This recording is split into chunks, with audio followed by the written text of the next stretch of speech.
Hey guys, this is Kendall and this is Scott. We're the Crispy US. We're here today with a couple of boots that both of us have really liked and both of us have hunted with. This is the Wyoming and this is the Idaho. Both are uninsulated boots, built almost identical, aside from, of course, what you can see is the height difference. Yeah.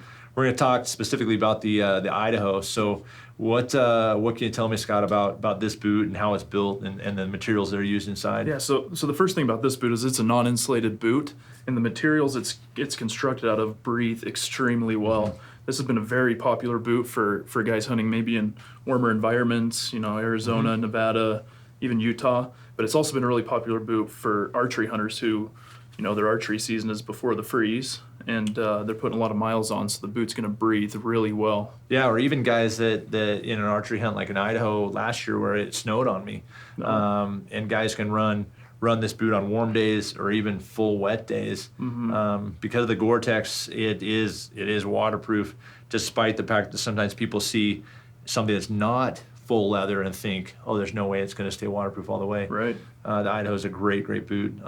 On the bottom, it features our crispy proprietary patterned Vibram sole.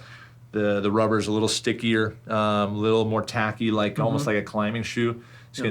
I felt like it gave me great purchase. I used the Wyoming when I was in Colorado. I used the Idaho in Idaho, but the in the high country, hunting mule deer, going up and down over rocks, moss-covered rocks and stuff mm-hmm. like that. I love the stability I feel in this boot. Yeah, it grips really well, and part of that stability comes in the midsole. So the outer sole is what we've been discussing, mm-hmm. But a different part of the boot. Most people think this is just all one piece. Yeah. It's actually two different pieces, right?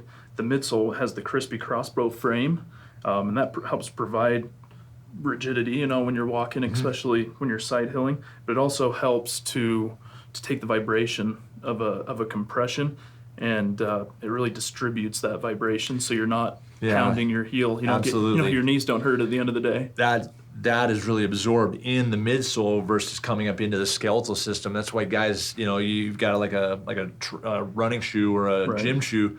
In a short period of time, you're going to find that man, you're like your hips hurt, your knees hurt. Mm-hmm. In a boot like this that absorbs that, you're going to be able to go longer with heavier loads and not feel that in your skeletal system. Right. Which essentially means on like a multi-day hunt, you're going to feel more refreshed day in, day out mm-hmm. because of the construction of the boot. Yeah.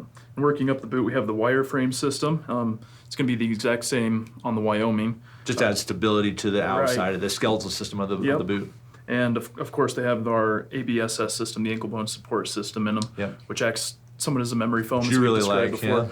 Yeah. And that's the whole reason why I went with the Idaho, you went with the Wyoming, I think, is I'm very susceptible to ankle injuries.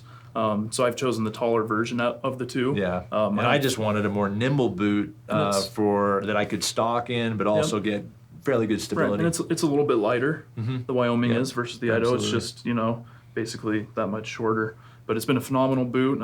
It's my early season. It's my scouting, shed hunting go-to boot. And I think I could probably wear this boot into the snow as well. Yeah, two things I'll mention that I observed in using this boot is, number one, the toe box in the Idaho and the Wyoming is a little bit more generous. Yeah. And we've had guys that call and say, hey, I want a boot that has a little bit more room in the toe box. Mm-hmm. And they're accustomed to European boots being more narrow, but that's not the case with most of our boots, and particularly with the Idaho is a little bit more generous in the toe box. Yeah. The other thing that I've really enjoyed about these boots is how well they breathe. I used actually my Wyoming in end of December chukar hunting, and I could tell that it breathed a little bit. I could feel that cold air coming through. My feet don't necessarily get too cold, mm-hmm. but if you are a guy that gets a little cold, you'll definitely want to do that. The last thing I think we can say about the boot is the flex rating.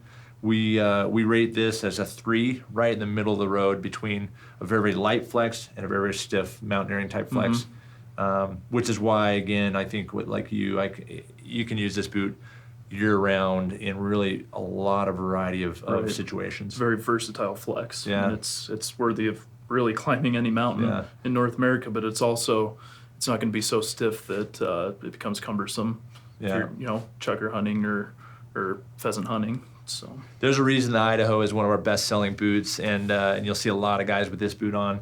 If you want to find more out about this boot, go ahead and contact us or check us out at crispyus.com. We're willing to answer any question and make sure you get into the right Crispy boot for your next hunt.